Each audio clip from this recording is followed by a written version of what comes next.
நம்ம இன்னைக்கு லாபத்தன்மை விகிதங்களில் மீதி இருக்கக்கூடியதை பார்த்துடலாம். இப்போ எடுத்துக்காட்டு 17 பார்த்துடலாம். மொத்த லாப வீதம் நிகர லாப வீதம் கண்டறிய சொல்லியிருக்காங்க. இந்த லாப நட்ட அறிக்கையில் என்னென்ன தகவல் நம்மளுக்கு வேணும் அப்படின்னா, ரோமன் லெட்டர் 1ல் விற்பனை மூலம் பெற்ற வருவாய், அதில் ஏதாவது நான் அண்டர்லைன் பண்ணியிருக்கேன் விற்பனை. ஸோ விற்பனை எவ்வளோ? 5 லட்சம்.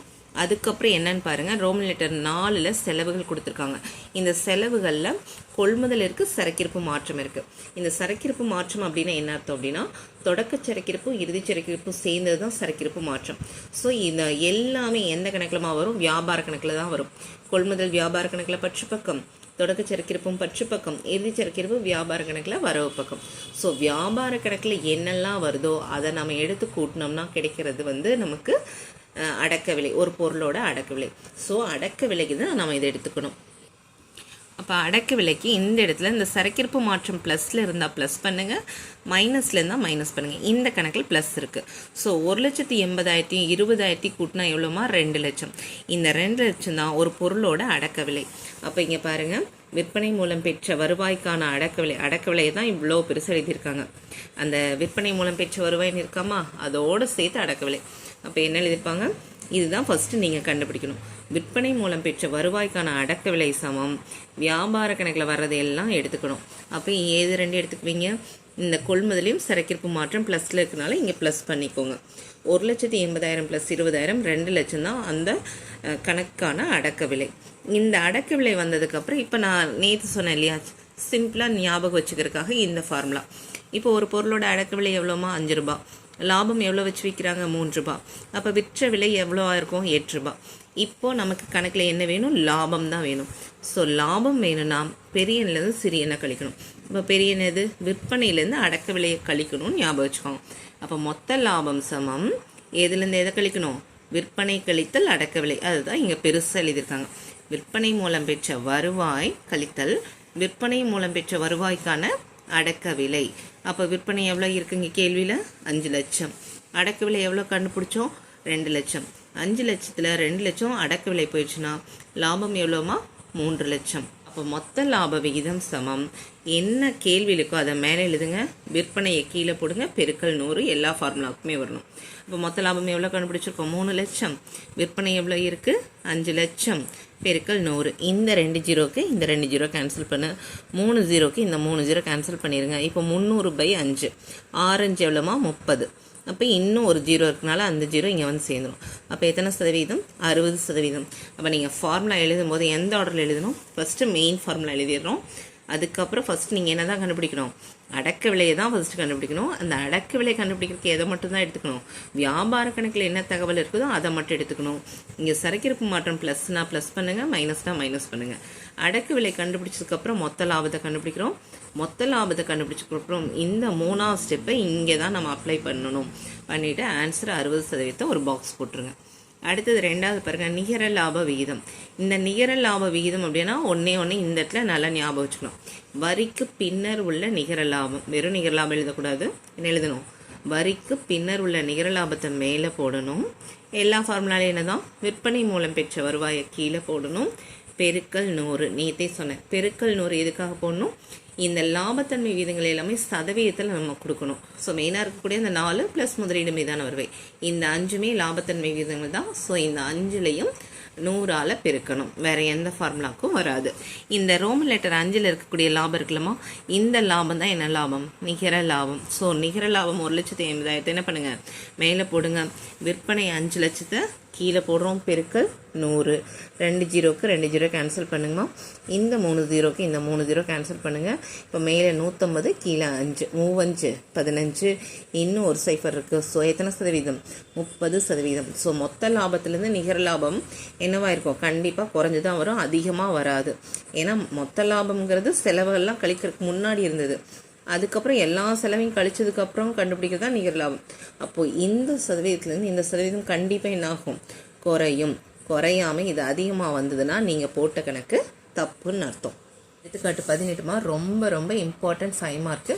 இந்த கணக்கு மேக்ஸிமம் எல்லா கொஷின் பேப்பர்லையுமே வந்துடும். கொஞ்சம் நல்லா கவனித்து பாருங்கள். பார்க்குறதுக்கு ரொம்ப கஷ்டமாக இருக்கிற மாதிரி இருக்கும், ஆனால் ரொம்ப சிம்பிளான ஒரு கணக்கு தான். ஞாபகம் வச்சுக்கலாம், பார்த்துக்கலாம்.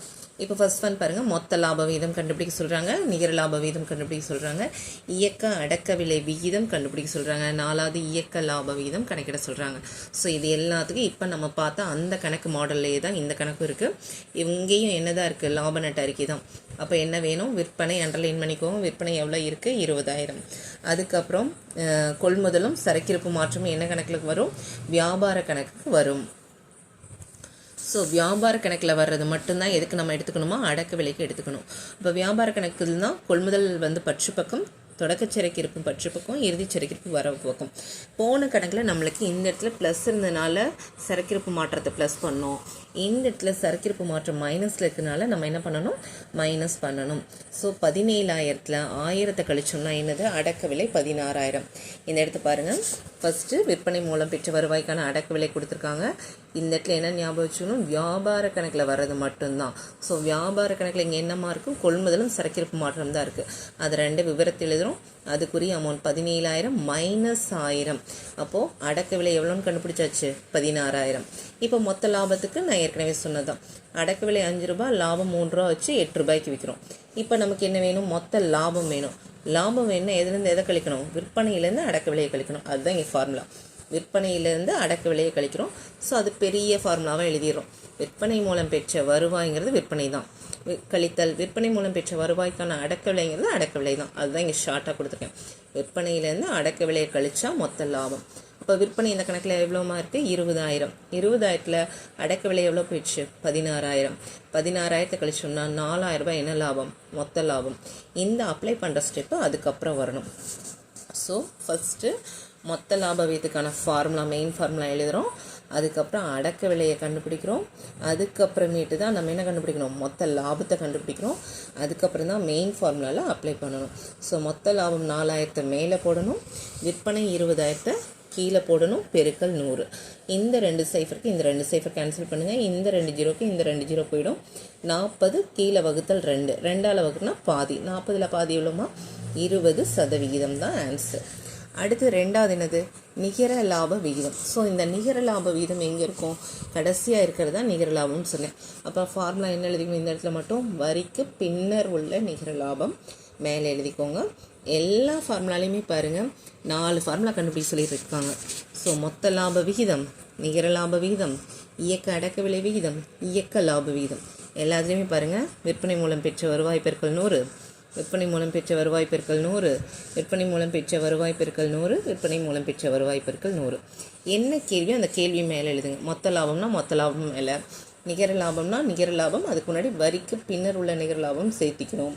இயக்க அடக்க விலை வீதம்னா இயக்க அடக்க விலை மேலே, இயக்க லாப வீதம்னா இயக்க லாபம் மேலே. ஸோ இந்த மெயின் ஃபார்முலா இந்த மாதிரி நம்ம எழுதிட்டு, இப்போ நிகர லாபம் எவ்வளோமா இருக்குது, இங்கே கேள்வியில் டேபிளில் ஃபைனலாக இருக்கிறது தான் நிகர லாபம். ஸோ எவ்வளோ இருக்குது, 1500.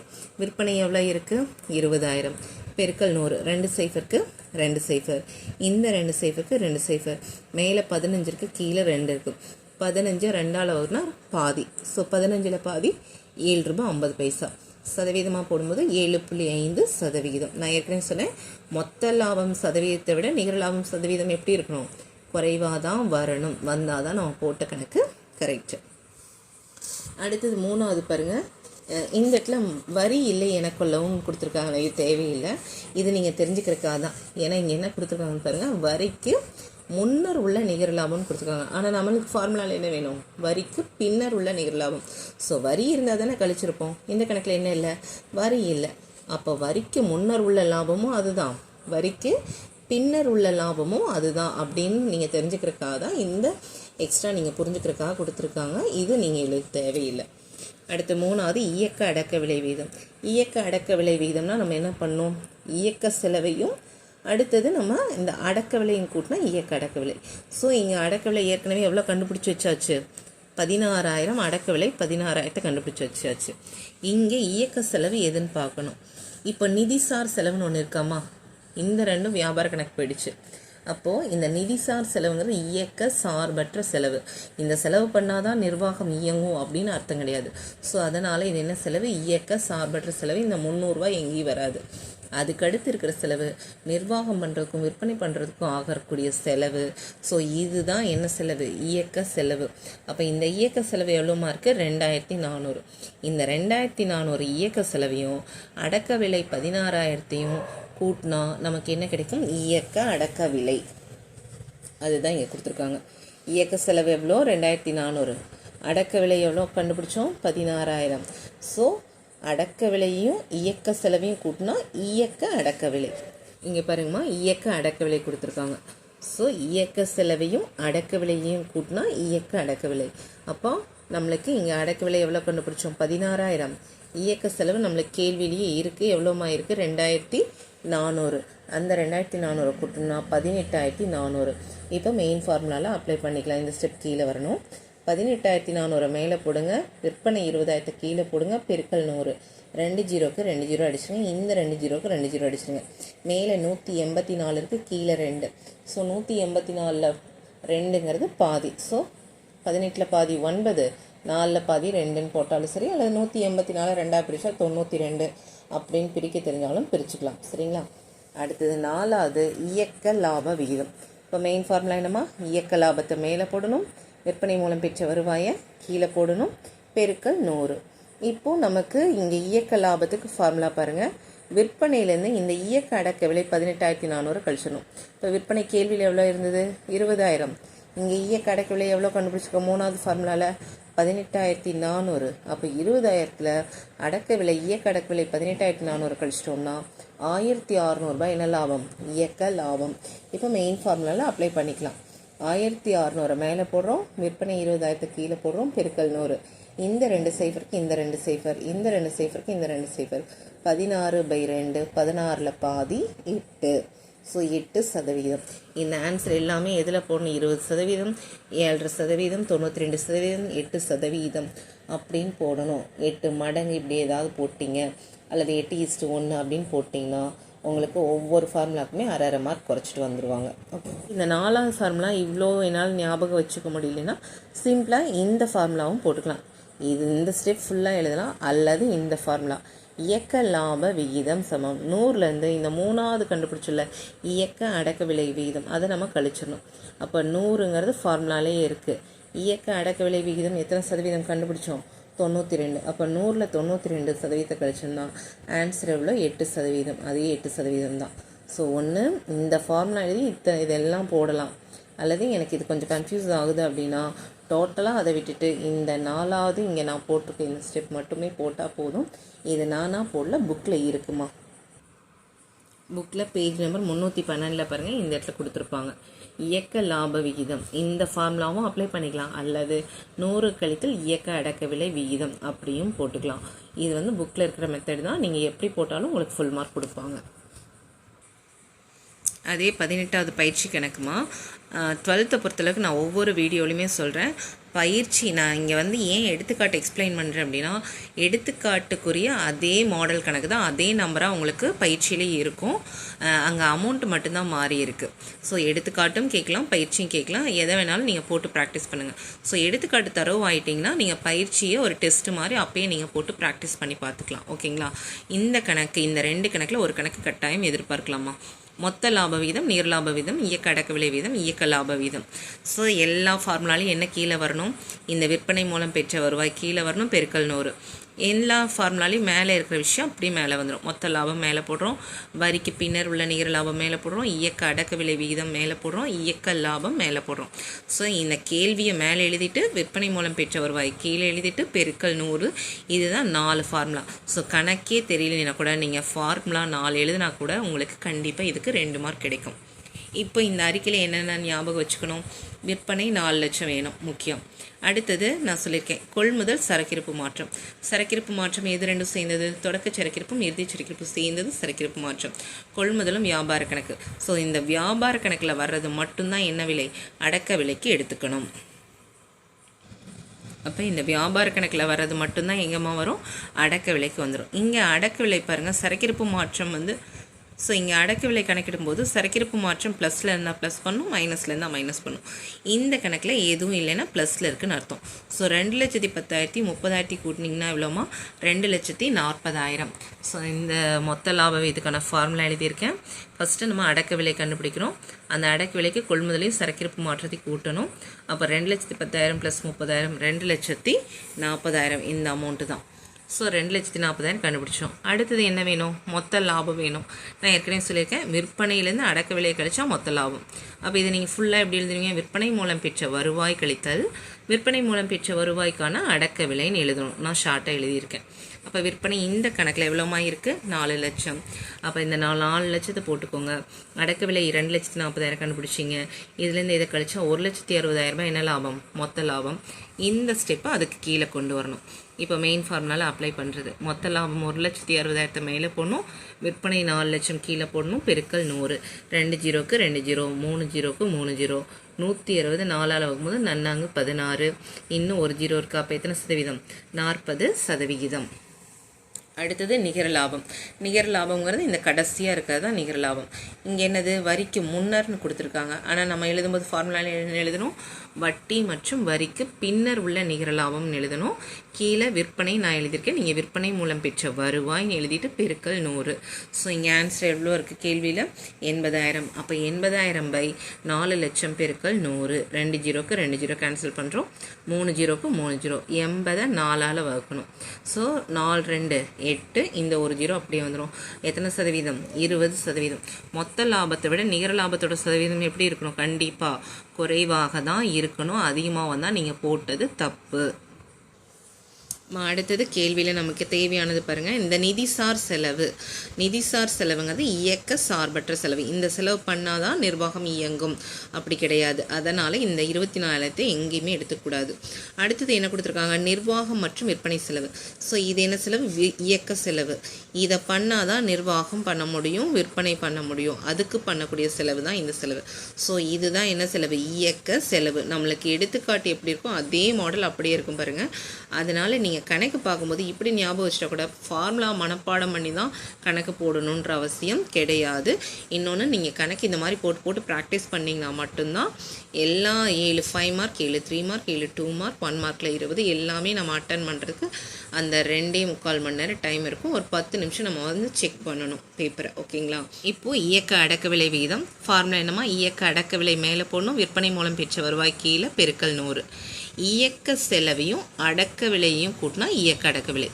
இயக்க செலவையும் அடக்க விலையையும் கூட்டினா என்ன கிடைக்கும்? இயக்க அடக்க விலை. அப்போ ஏவும் பியும் ரெண்டையும் என்ன பண்ணுங்கள்? கூட்டுங்க. ஸோ இங்கே நிர்வாகம் விற்பனை செலவு தான் என்ன செலவு? இயக்க செலவு. அடக்க விலை ஏற்கனவே எவ்வளோ கண்டுபிடிச்சி வச்சுருக்கோம்? ஃபர்ஸ்ட் ஃபார்முலாலே 2,40,000. அதுதான் இங்கே மறுபடியும் கண்டுபிடிக்கணுன்ற அவசியம் கிடையாது. அப்போ இயக்க செலவையும் அடக்க விலையும் கூட்டி இயக்க அடக்க விலை கண்டுபிடிக்கிறோம். இந்த ரெண்டையும் கூட்டுறோம். அப்போ 60,000 ப்ளஸ் 2,40,000 டோட்டல் எவ்வளோமா? 3 லட்சம். 3 லட்சம் தான் என்ன விலை? இயக்க அடக்க விலை. இப்போ மெயின் ஃபார்முலாவில் அப்ளை பண்ணுங்கள். 3 லட்சம் மேலே விற்பனை 4 லட்சம் கீழே பெருக்கல் 100. இந்த 2 சைஃபருக்கு இந்த 2 சைஃபர் அடிச்சுருங்க, இந்த 3 சைஃபருக்கு இந்த 3 சைஃபர் அடிச்சுருங்க. 300 4ஆல் வகுத்தணும். அப்போ 4 7 28, 30ல் 28 போச்சுன்னா மீதி 2, 2ஓட ஜீரோ சேர்ந்ததுன்னா 20. ஸோ 5 20, 75% போடலாம். அல்லது சிம்பிளாக எப்படி ஞாபகம்? 4 லட்சத்தில் 3 லட்சம் முக்கால்வாசி. அப்போ முக்கால் பங்கை வந்து நம்ம சதவீதமாக மாற்றினா 75% அப்படியும் போட்டுக்கலாம். அடுத்தது பாருங்கள், இயக்க லாப விகிதம். ஸோ இயக்க லாபத்தை மேலே போடணும், விற்பனை மூலம் பெற்ற வருவாயை கீழே போடணும், பெருக்கல் 100. இயக்க லாபத்துக்கு என்ன ஃபார்முலா? விற்பனையிலிருந்து இந்த இயக்க அடக்க விலை கண்டுபிடிச்சோல்லமா, இந்த இயக்க அடக்க விலை எவ்வளோ கண்டுபிடிச்சோம்? 3 லட்சம். அதை கழிச்சோம்னா நமக்கு இயக்க லாபம் கிடைக்கும். அப்போ விற்பனை 4 லட்சம், இயக்க அடக்க விலை எவ்வளோ கண்டுபிடிச்சிருக்கோம்? 3 லட்சம். 4 லட்சத்தில் 3 லட்சம் போச்சுன்னா மீதி எவ்வளோ? 1 லட்சம். 1 லட்சம் தான் என்ன லாபம்? இயக்க லாபம். அப்போ இயக்க லாபமான 1 லட்சத்தை மேலே போடுங்க, விற்பனை 4 லட்சம் கீழே பெருக்கல் 100. இந்த 2 சைஃபருக்கு 2 சைஃபர் அடிச்சிருங்க, இந்த 3 சைஃபருக்கு 3 சைஃபர் அடிச்சிருங்க. 100 4ஆல் வகுக்கிறோம், 4ஆக பிரிக்கிறோம். ஸோ 4 25 100, 25%. இந்த மெத்தடும் போடலாம். அல்லது இயக்க லாப விகிதத்துக்கு இன்னொரு ஃபார்முலா என்ன சொல்லி கொடுத்துருக்கேன், 100 கழித்தல் இயக்க அடக்க விலை விகிதம். இந்த இயக்க அடக்க விலை விகிதங்கிறது இந்த 3வது ஃபார்முலா, இயக்க அடக்க விலை விகிதத்தை தான் இங்கே எழுதுகிறோம். ஸோ அதுக்குரிய ஆன்சர் நீங்கள் எவ்வளோ கண்டுபிடிச்சிங்க, 75. அப்போ 100ங்கிறது ஃபார்முலாலேயே இருக்குது. 100 கழித்தல் 75 ஆன்சர் எவ்வளோமா, 25%. அடுத்தது எடுத்துக்காட்டு 19மா. கணக்கு பார்த்தீங்கன்னா ஒரே ஒரு ஃபார்முலா தான் ஆன்சர் கண்டுபிடிக்க சொல்லியிருப்பாங்க. ஆனால் இது நிறைய தடவை 5 மார்க்லேயும் கேட்டிருக்காங்க. அதனால் கொஞ்சம் பார்த்துருங்க. இதெல்லாம் கேட்க மாட்டாங்கன்னு விட்டுட்டு போயிட வேண்டாம், கேட்டால் விட்டுற வேண்டாம். ஓகேவா? இப்போது கேள்வி நம்மளுக்கு கொடுத்துருக்காங்க, இருப்புநிலை குறிப்பு. அந்த டேபிளுக்கு கீழே என்ன இருக்குன்னு பாருங்கள். அவ்வாண்டில், இங்கேருந்து ப்ராக்கெட் ஓப்பன் பண்ணிக்கோங்க, வட்டி மற்றும் வரிக்கு முன்னர் உள்ள நிகர லாபம் 25,000 ப்ராக்கெட் க்ளோஸ் பண்ணிக்கோங்க. அது அப்படியே ஃபார்முலாவில் வந்துடும். இங்கே இருக்கிறது வட்டி மற்றும் வரிக்கு முன்னர் உள்ள நிகர லாபம், இங்கே இருக்கிறது அப்படி எழுதிக்கிறோம். பயன்படுத்தப்பட்ட முதல் அப்படிங்கிறது இந்த 1ஆம் நம்பரை 2ஆம் நம்பரை கூட்டிக்கணும். அப்போ 1ஆம் நம்பர் என்ன, பங்குதாரர் நிதி. 2ஆம் நம்பர் என்ன, நீண்ட கால கடன். அந்த ஃபார்முலா பார்த்துக்கோங்க. பயன்படுத்தப்பட்ட முதல் சமம் பங்குதாரர் நிதியும் நீண்ட கால பொறுப்பு அல்லது நீண்ட கால கடன், அதை கூட்டணும். அப்போ நம்பர் என்ன, 1, 2 ரெண்டையும் கூட்டினா உங்களுக்கு என்ன கிடைக்கும், பயன்படுத்தப்பட்ட முதல். ஸோ 1ஆம் நம்பரில் 2 அமௌண்ட் இருக்குது, 2ஆம் நம்பரில் 1 அமௌண்ட். இந்த 3 ஒரு பாக்ஸ் போட்டுக்கோங்க. 70, 30, 1 லட்சம், 1 லட்சம் + 25,000, 1,25,000 தான் என்ன முதல், பயன்படுத்தப்பட்ட முதல். இப்போது ஃபார்முலாவில் அப்ளை பண்ணுங்கள். வட்டி மற்றும் வரிக்கு முன்னர் உள்ள நிகர லாபம் எவ்வளோ இருக்குது கேள்வியிலேயே, 25,000. நம்ம கண்டுபிடிச்ச பயன்படுத்தப்பட்ட முதல் 1,25,000 பெருக்கல் 100. 2 சைஃபருக்கு 2 சைஃபர் அடிங்க. இந்த ஒரு சைஃபருக்கு இங்கே ஒரு சைஃபர் அடிச்சிருங்க. மேலே 2,500, கீழே 125. 2 125, 250. இன்னும் ஒரு 0 இருக்குது. அப்போ 20%. முதலீடு மீதான வருவாய் சமம் வட்டி மற்றும் வரிக்கு முன்னர் உள்ள நிகர லாபம் பை பயன்படுத்தப்பட்ட முதல் பெருக்கல் 100. பயன்படுத்தப்பட்ட முதலுக்கு நம்பர் 1, 2 ரெண்டையும் கூட்டிக்கோங்க. அப்போ 2 லட்சம் + 50,000 + 1,50,000. டோட்டல் எவ்வளோமா, 4 லட்சம். இப்போது பயன்படுத்தப்பட்ட முதல் 4 லட்சத்தை கீழே போடணும். நம்ம கேள்வியிலே கொடுத்துருந்தாங்க, என்ன கொடுத்துருந்தாங்க, வட்டி மற்றும் வரிக்கு முன்னர் உள்ள நிகர லாபம் எவ்வளோ கொடுத்துருக்காங்க, 60,000. ஸோ அந்த 60,000 மேலே போடுங்க, பெருக்கல் 100. இந்த 2 சைஃபருக்கு இந்த 2 சைஃபர் அடிச்சிருங்க. 3 சைஃபருக்கு 3 சைஃபர் அடிச்சிருங்க. 60 4ஆல் வகுக்கிறோம். 4 15 60. ஸோ எத்தனை சதவீதம், 15%. இந்த சாப்டரை பொறுத்தளவுக்கு நீங்கள் கணக்கே தெரியலனாலும் ஃபார்முலா எழுதுனீங்கனாவே உங்களுக்கு ஸ்டெப் மார்க் கிடைக்கும். அதனால் நல்லா படிக்கிறவங்கள விட படிக்காதவங்களுக்கு அழகாக மார்க் வாங்கி கொடுக்கக்கூடிய ஒரு சாப்டர். நல்லா படிக்கிறவங்களுக்கு ஒரு சின்ன சின்ன வார்த்தைகள் தப்பு அல்லது சின்ன கால்குலேஷன் தப்பு, இந்த மடங்கு சதவீதம் தப்பு, அந்த மாதிரி இருந்தால் கூட நல்லா படிக்கிறவங்களுக்கு மார்க் போயிடும். ஸோ நல்லா படிக்கிறவங்க இந்த சாப்டர் கொஞ்சம் நல்லா கவனித்து பார்க்கணும். சரியாம்மா? நீங்கள் நல்ல மதிப்பெண்கள் பெற என்னுடைய வாழ்த்துக்கள்.